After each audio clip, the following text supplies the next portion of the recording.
It's caught in the crossfire. It's caught in the crossfire. Selamat datang di Taman Wisata Candi Borobudur yang merupakan warisan budaya dunia.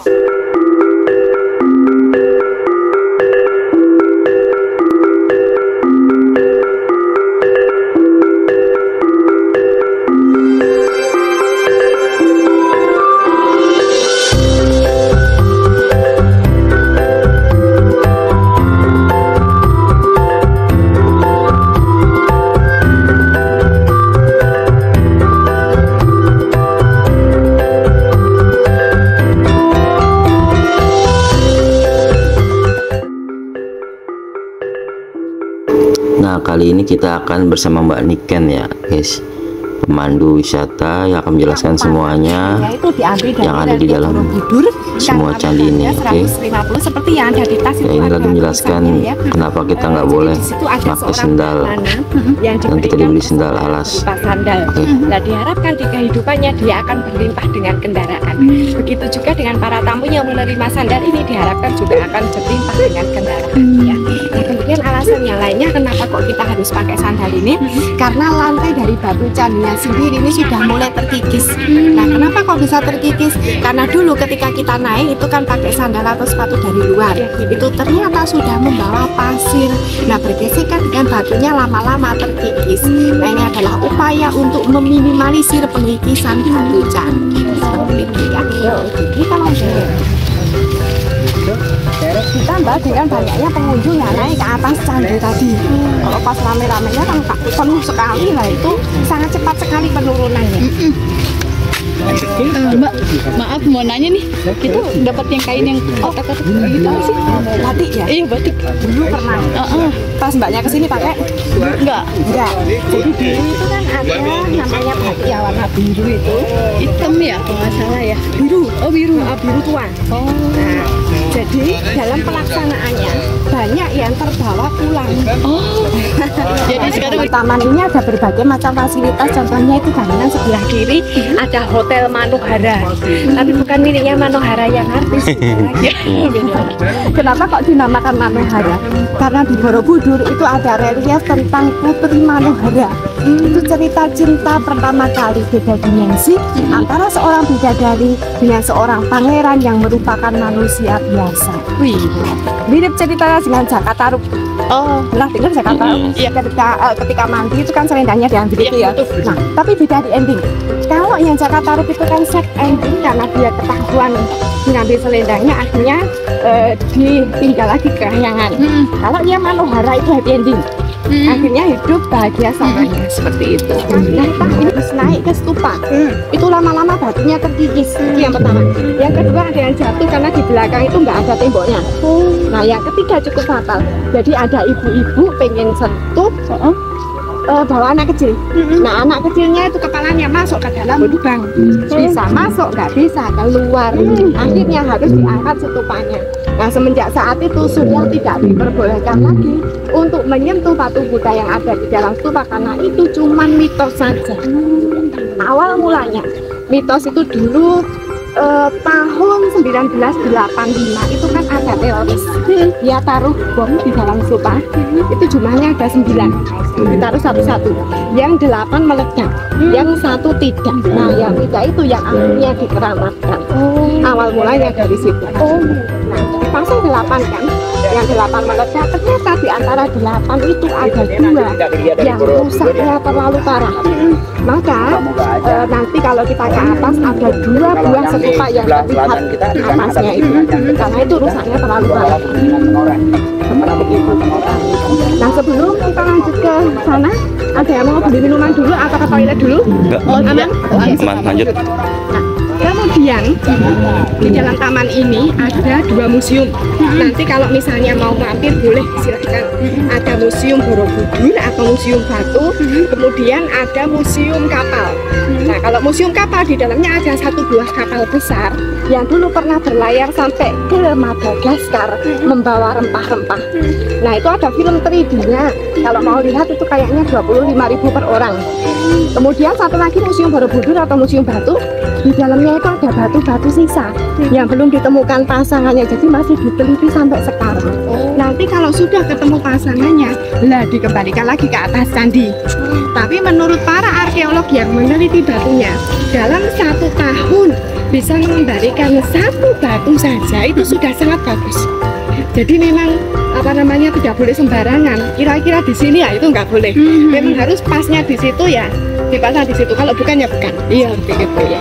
Nah kemudian dulu kurang lebihnya 1200 tahun yang lalu ya, ketika candi ini dibuat abad ke-8, area ini mengitari Candi Borobudur ini adalah danau yang sangat besar.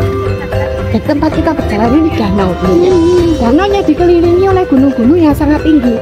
Di sebelah timur itu ada 2 gunung, yaitu Merapi dan Merbabu, yang tingginya kurang lebih 3000 meteran. Nanti kelihatan dari atas itu ya.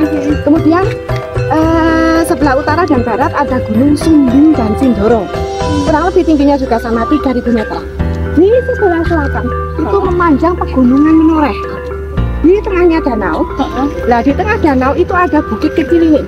Nah di atas bukit kecil inilah didirikan Candi Borobudur. Kalau dilihat dari atas itu bentuknya seperti bunga teratai yang sedang mekar di tengah danau. Nah, tapi sayang sekali pada tahun 1006 itu terjadi yang namanya Mahapralaya. Itu apa? Mungkin tahu? Maha itu besar, Pralaya itu bencana, jadi bencana yang sangat besar. Gunung Merapi yang berada di sebelah timur itu meletus dengan dahsyat. Pada saat itu terjadi juga gempa bumi yang sangat besar, candi ini rusak. Banyak orang yang meninggal. Kemudian orang-orang yang selamat semuanya pindah ke area timur. Kemudian kan danaunya itu karena ditinggalkan selama kurang lebih 800 tahun akhirnya menjadi hutan. Jadi ya memang karena guncangannya sangat besar, kemudian tambah erupsi itu yang membuat danaunya mengering. Jadi ketika candi ini dibuat, danau tersebut sudah merupakan sisa-sisa dari danau purba. Jadi sudah mulai, dulunya lebar sekali, besar sekali, sudah mulai menyusut seperti itu ya. Nah, kemudian untuk Candi Borobudur sendiri, ini sudah masuk dalam World Heritage ya, atau warisan dunia UNESCO. Itu pada tahun 1991, nomornya 592. Sedangkan di Jawa Tengah, ini sudah ada 3 yang sudah masuk dalam warisan dunia UNESCO. Yang pertama adalah Candi Borobudur ini yang merupakan candi dunia. Kemudian Candi Prambanan sudah ke sana? Belum dia. Belum dia. Lagi-lagi. Emang baru pertama kali Pak. Saya seringnya ke gunung, Pak. Seringnya dia naik gunung. Gunung mana? Merbabu. Sini? Merapi, Merbabu, Enggak mampir sini. Sindoro, Sumbing, Sudah semua. udah, alhamdulillah. Itu pasti ada cerita-cerita mistisnya terus banyak terus deh.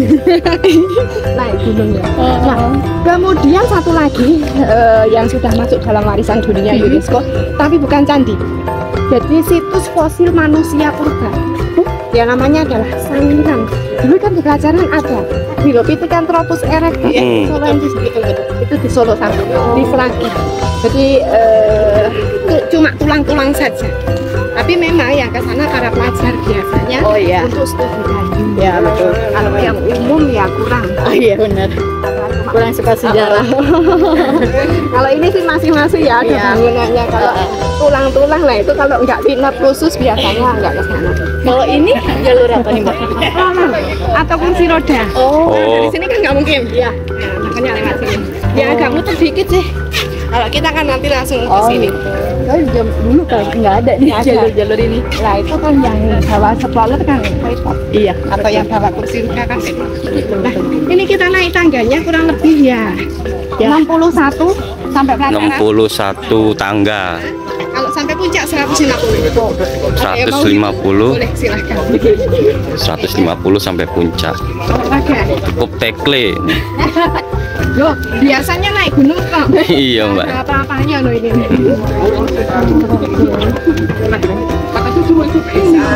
Berapa puluh kali lipat kalau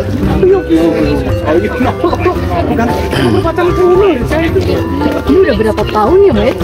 Umur kambingnya 1200. 1200. Kita break dulu di sini.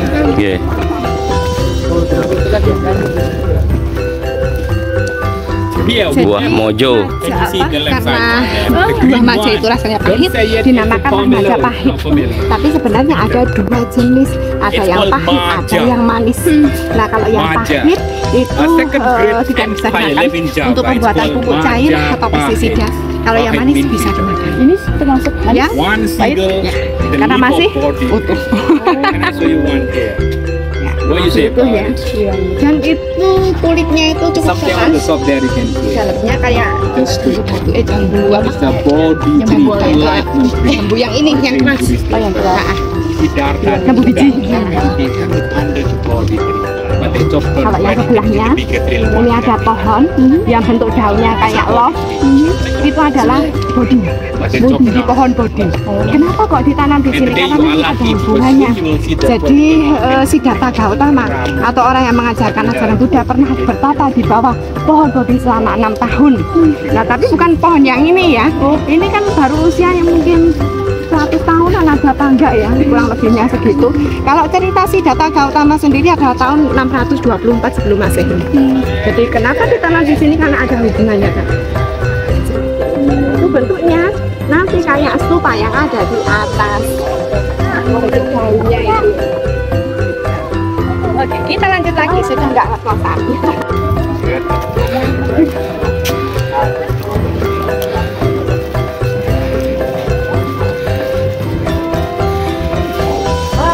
Dulu. Ini kita cerita dulu ya 5-10 menitan lah. Nanti kalau ada pertanyaan boleh silahkan sambil ditanyakan ya. Nah jadi silahkan kesini biar nggak kepanasan. Nah Candi Borobudur ini adalah candi Buddha terbesar di dunia. Dibangunnya pada abad ke-8 1200 tahun yang lalu oleh Raja Samaratungga dari dinasti atau Wangsa Sailendra. Nah kemudian nama dari candi ini terdiri dari dua kata, yaitu biara dan beduhur. Untuk biara itu artinya adalah candi, beduhur itu di atas bukit. Jadi Candi Borobudur adalah candi yang berada di atas bukit. Nah kemudian di sini pada tahun 1006 itu tadi itu ya yang cerita Mahapralaya terjadi bencana yang sangat besar. Pada saat itu candi ini juga ikut rusak, banyak orang yang meninggal. Kemudian orang-orang yang selamat semuanya pindah ke area timur, ke Jawa Timur dan ke Bali. Dan tempat ini ditinggalkan kurang lebih selama 800 tahun, tidak ada penghuninya. 800 tahun kemudian orang-orang dari Sumatera mulai berdatangan ke sini, yang pada saat itu mereka juga membawa serta ajaran Islam. Oleh sebab itu sebagian besar penduduk Pulau Jawa ini dihuni oleh orang Islam. Nah setelahnya kita masuk ke masa penemuan. Pada waktu itu tahun 1814, kalau masih ingat, Indonesia pernah dalam jajahan Inggris selama kurang lebihnya 5 tahun. Nah gubernurnya yang bernama Raffles ini kan mendengar berita kalau di barat Pulau Jawa ini terdapat candi yang sangat besar. Tapi ketika dia datang ke sini dia tidak melihat candi ini masih dalam kondisi utuh. Jadi saat itu semuanya Terkubur. Ya sudah tertutupi oleh abu gunung vulkanik dan ditumbuhi oleh pohon-pohon yang sangat besar di sekitarnya. Kemudian Raffles segera menyuruh orang untuk membersihkan candi ini. Tapi ternyata Raffles sendiri ini tinggal di Jawa tidak lama. Dia kemudian pindah ke Malaka dan mendirikan negara baru yaitu Singapura. Nah baru Indonesia berada di bawah pemerintahan Hindia Belanda. Nah pemerintah Hindia Belanda inilah yang akhirnya merenovasi candi ini untuk yang pertama kalinya, yaitu pada tahun 1907 sampai 1911, selama kurang lebihnya 4 tahun. Tapi sayang sekali setelah renovasi yang pertama tidak dilakukan pemeliharaan. Akhirnya ini dinding-dinding pada sampai bergelombang masuk ke dalam, dan ketika turun hujan, air hujan ini mengalir melalui sela-sela batu yang langsung turun ke tanah menyebabkan penurunan tanah. Otomatis candinya juga ikut turun. Akhirnya pemerintah Indonesia dengan bantuan UNESCO melakukan renovasi yang kedua pada tahun 1973 sampai 83 selama kurang lebihnya 10 tahun. Nah barulah jadi bangunan seperti ini. Nah kemudian untuk luasan dari bangunan candinya saja ini adalah 123 meter, tapi dia persegi. Satu 123, 123, 123 yang sini juga sama. Untuk tingginya 35 meter dan dipasang penangkal petir di ujung stupanya tadi ya. Kemudian candi ini ada 10 lantai, 10 tingkatan. Itu dibagi menjadi 3 dunia menurut ajaran Buddha. Untuk dunia yang paling bawah waktu kita scan gelang tadi ya, itu dinamakan dengan kama datu. Kama itu nafsu, datu itu dunia, dunia nafsu, di mana manusia ini masih memiliki nafsu keduniawian yang sangat tinggi. Paling bawah itu sebenarnya ada 160 panel relief seperti ini, tapi sekarang sebagian besar tidak bisa kita lihat. Kenapa? Karena sudah tertutupi oleh batu tambahan. Nah, kenapa kok ditutupi oleh batu tambahan? Karena bangunan AC-nya yang paling bawah itu terlalu kecil, jadi dikhawatirkan tidak bisa menopang berat yang ada di atasnya, maka harus ditambah batu tambahan tersebut untuk mensupport supaya tidak longsor. Kemudian mulai dari sini, ini lantai kedua sampai ke-6 dinamakan dengan rupa datu. Rupa itu bentuk, datu itu dunia bentuk, di mana manusia sudah mulai belajar tentang keagamaan, juga mengajarkan pula kepada orang lain. Nah, di sini ada banyak sekali cerita. Contohnya yang di atas ini adalah cerita tentang Siddhartha Gautama atau orang yang mengajarkan ajaran Buddha. Yang bawah ini cerita tadi tentang Putri Manuhara yang jadi nama hotel tadi. Nah, yang belakang beda lagi, belakang atas sama bawah ini adalah cerita tentang reinkarnasi Sang Buddha. Karena Sang Buddha pernah reinkarnasi sebanyak 504 kali. Nah, itu dipahatkan di dinding Candi Borobudur. Dan ke-504 buah cerita tentang reinkarnasi itu sebagian besar menceritakan tentang dharma, yaitu perbuatan baik kepada orang lain. Kenapa kok tempatnya paling banyak 504 buah cerita? Karena paling susah untuk dilakukan. Nah, kemudian untuk yang 3 tingkatan teratas bentuknya nggak kayak gini lagi, tapi sudah bulat. Nah, kalau ini kan kota tapi berliku-liku ya. Kan kalau di depan itu masih berliku-liku. Yang di atas itu bulat bundar, tidak ada lagi relief, yang ada hanya stupa kayak lonceng. Nah, stupa tersebut jumlahnya ada 73 dan di masing-masing stupa di dalamnya ada 1 buah patung Buddha yang sedang duduk bersila kayak di atas tadi ya, dengan posisi tangannya semuanya begini, yang artinya adalah reinkarnasi. Nah, area-area stupa tersebut dinamakan dengan rupa datu atau dunia tanpa bentuk, atau kalau orang Buddha menyebutnya nirwana atau surga. Nirwana agung. Nah, kita di sini cerita paling yang terkenal ini ya, cerita Siddhartha Gautama yang atas. Jadi ini yang tengah ini namanya Bodhisattva. Dia ingin reinkarnasi lagi menjadi manusia dan memberikan petunjuk kepada manusia bagaimana caranya untuk meraih surga ya. Kalau ini kan arinanya Mahayana, artinya mari kita bersama-sama menuju ke surga. Buddha sendiri ada 2, ada Hinayana atau Theravada. Hinayana atau Theravada itu untuk dirinya sendiri ya, dia berjuang untuk dirinya sendiri. Tapi kalau yang Mahayana itu baru Wijaya seperti itu ya. Nah, kemudian sebelum turun ke bumi dia memberikan mahkotanya kepada Maitreya. Berikutnya ini Maitreya, ini yang akan menjadi pengganti Bodhisattva selama dia turun ke bumi. Ini ceritanya ya. Nah, kemudian kita ganti lagi ke yang tempat itu. Ini di beda tempat, kita ambil yang sini saja yang komplit. Nah, ini tadi kan di Kahyangan atau di langit. Nah, ini ceritanya di bumi, di India sana. Ada sebuah kerajaan yang bernama Kapilavastu.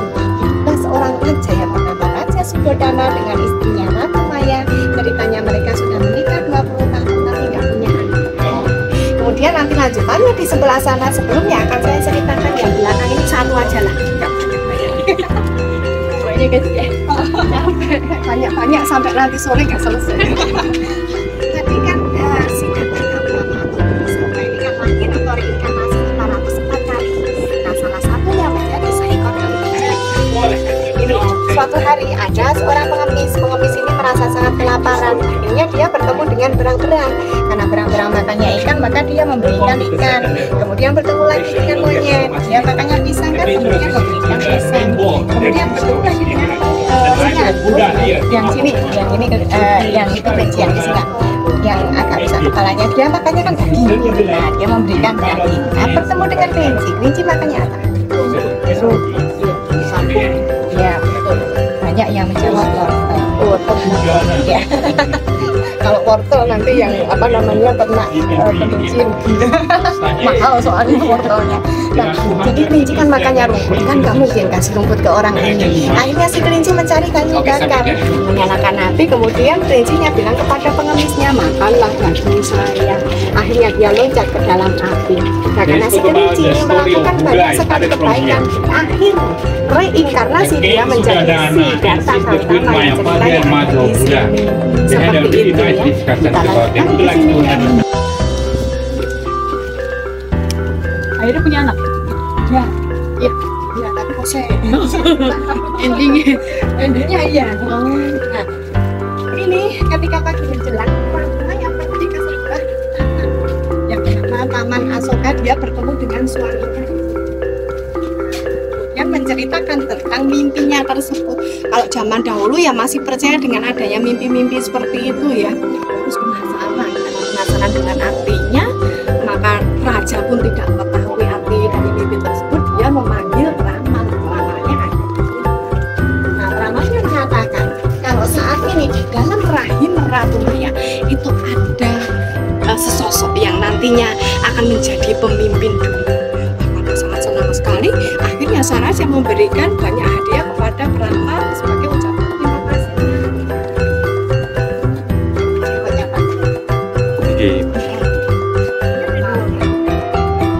Rama itu yang paling ini, yang paling terkenal namanya pada saat itu adalah Arsita, ketua peramalnya istilahnya. Peramal murid-muridnya. Nah, kemudian setelah itu Ratu Maya kan hamil. Ketika hamil dia mempunyai kekuatan untuk menyembuhkan. Nah, pada suatu ketika ada orang sakit, Ratu Maya itu hanya dengan menyentuhkan telapak tangannya maka orang yang sakit tersebut bisa sembuh. Berarti kayak ini di Indonesia yang batuk dicelupin sama Ponari. Iya benar. Zaman nggak enak itu ya. Sekarang gimana kabarnya? Iya. Oh ternyata gitu. Tapi kalau ini ya Siddhartha Gautama pernah lahir atau reinkarnasi sebanyak 504 kali, tapi 250-an kurang lebih separuh ya itu nggak ada kepalanya. Karena dulu waktu terjadi gempa bumi mereka kan jatuh patah, bagian leher sama lengan itu tipis, jadi paling banyak patah pasti kedua bagian itu. Dan ketika ditemukan ternyata banyak orang yang kurang bertanggung jawab, tadi ada yang mengambil kepalanya jual ke kolektor misalnya, dan itu ditemukan juga di beberapa museum luar negeri sampai sekarang belum dikembalikan seperti itu ya. Dan yang nggak ada kepala yang nggak boleh dipasang replika, jadi nggak asing lagi. Jadi dulu pernah ketahuan dijual di black market satu kepala 8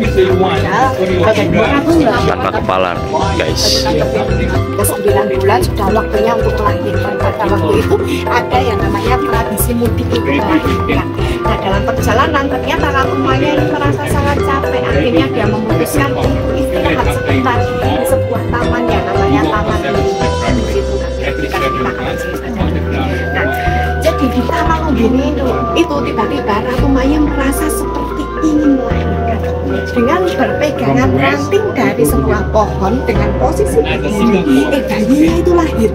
Nah, ketika lahir langsung bisa berjalan dan tumbuh 7 buah lotus dari bekas tapak kakinya. Itu ya kita kesini. Geser ke sini. anak ajaib. Anak ajaib. Nah, ini itu Ratu Mayanya, ini yang anaknya tadi langsung berjol, langsung bisa berjalan. Nah, langsung bisa berbicara. Dengan posisi seperti ini dia mengatakan bahwa saya akan menjadi yang nomor 1 di langit dan di bumi. Nah, bayi ini dinamakan dengan Siddhartha.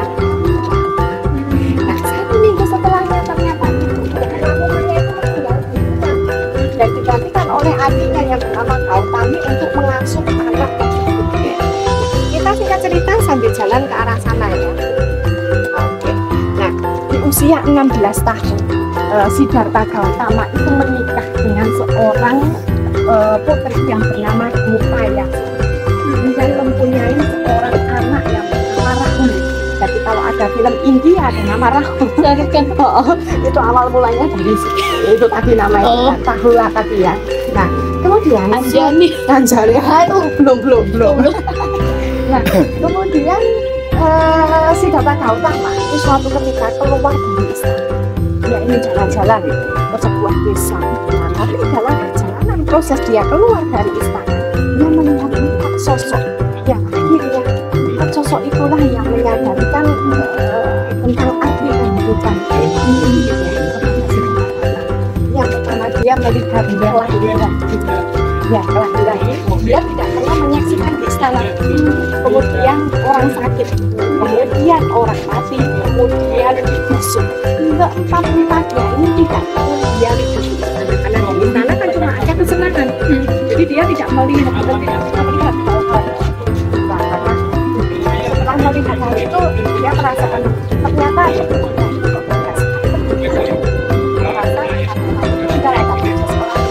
dan itu adalah proses penderitaan yang tiada akhir sebenarnya.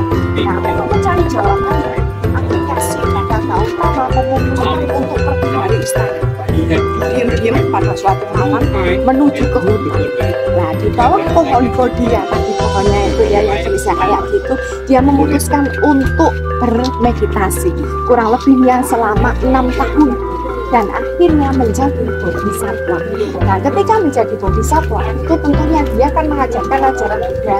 Yang pertama kali dia ajarkan di Benares. Itu nama sebuah kota yang ada di India sana. Nah, akhir ceritanya Siddhartha Gautama meninggal di usia 80 tahun.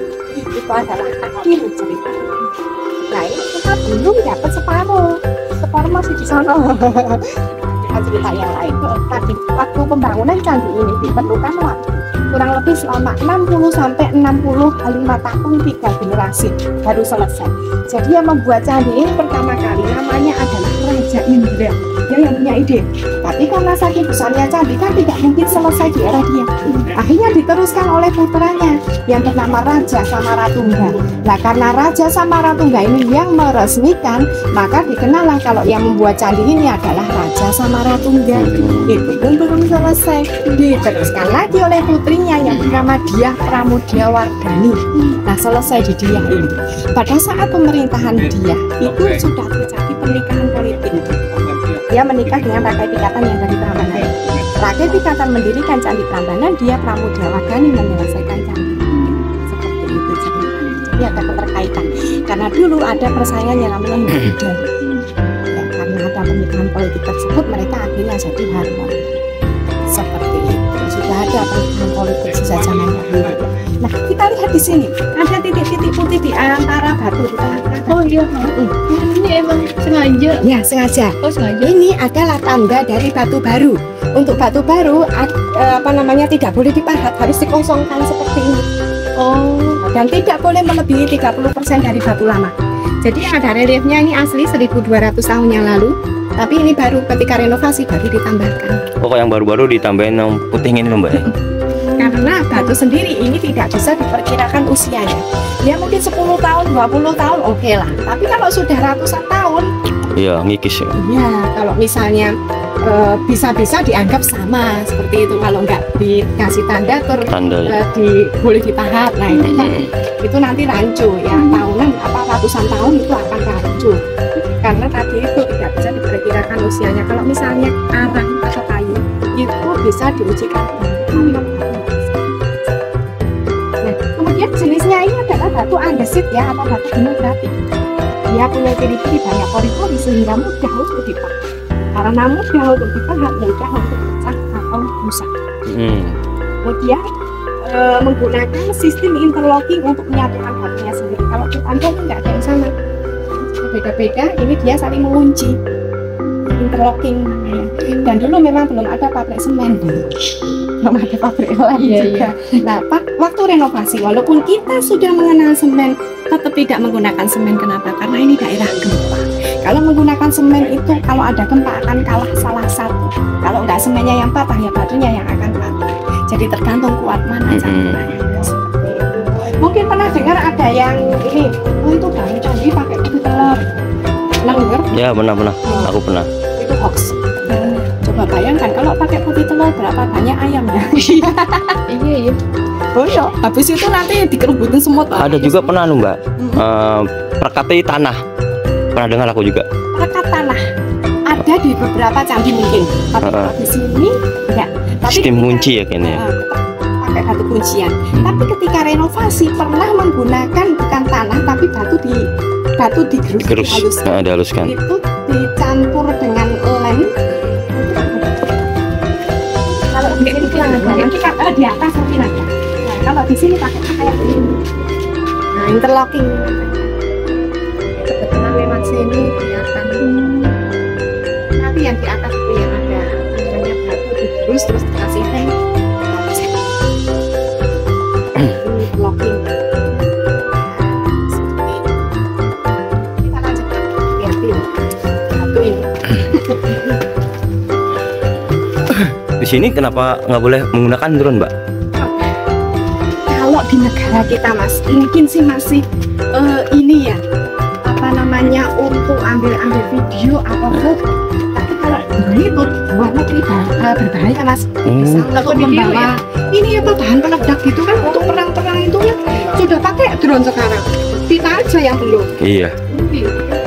Luar negeri berbahaya itu. Kemarin aja ya kayaknya setelah COVID ya, itu ada yang menerbangkan drone tidak pakai izin, karena nggak pakai izin. Jadi harus ada izinnya. Bapak kalau kasih apa tidak, ketika dijatuhkan di situ. Terjatuh. Kalian bapak ketinggian dilarang melihat ke belakang. You cannot be a ghost, but you can be the wise. Excuse me. Yes, please. Okay. Sampai saddle. Oh. This is the way. I mean, to go back to the exit. Maybe she need to sit under the. I mean, the trees saddle also. If you need to go, it is possible. Let me call the security to give like a place to stop. Like a empty position. Kita kesini juga.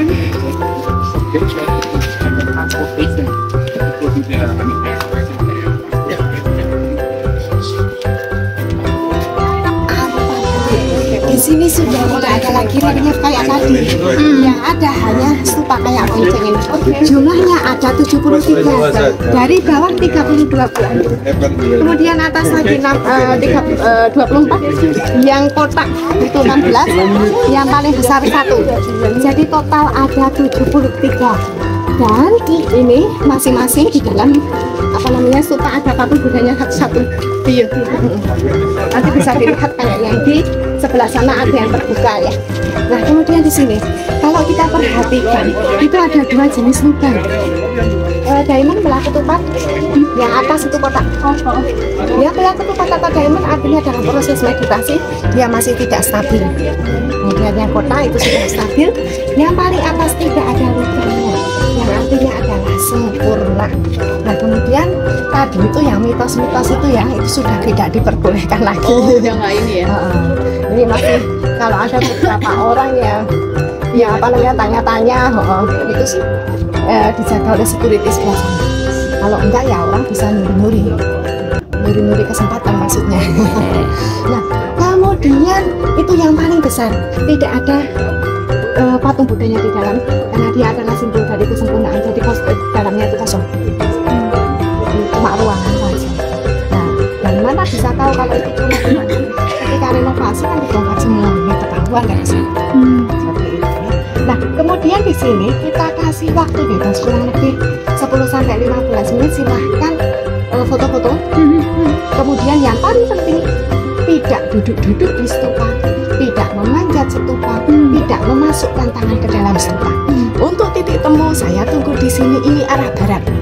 Dan pintu keluar cuma ada 1 tok. Ya. Di sini dong. Cuma ada 1 di arah barat. Saya tunggu di sini. Paling di tempat teduh situ. Kalau nggak ada saya di situ berarti bukan pintu keluar. Oke.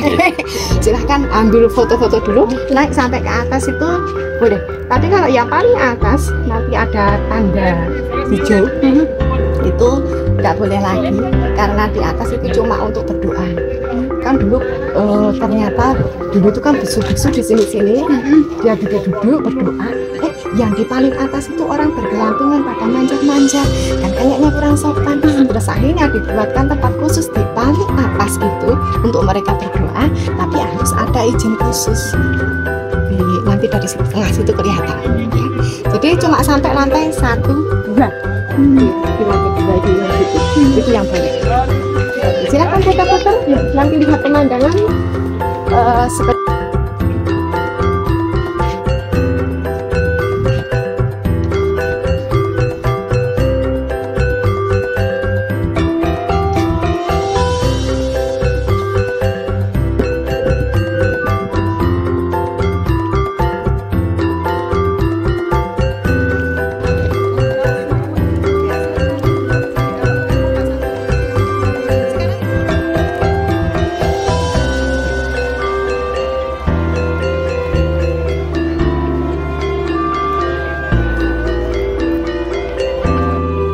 Nah guys, itulah cerita di balik mitos patung-patung di Candi Borobudur ya.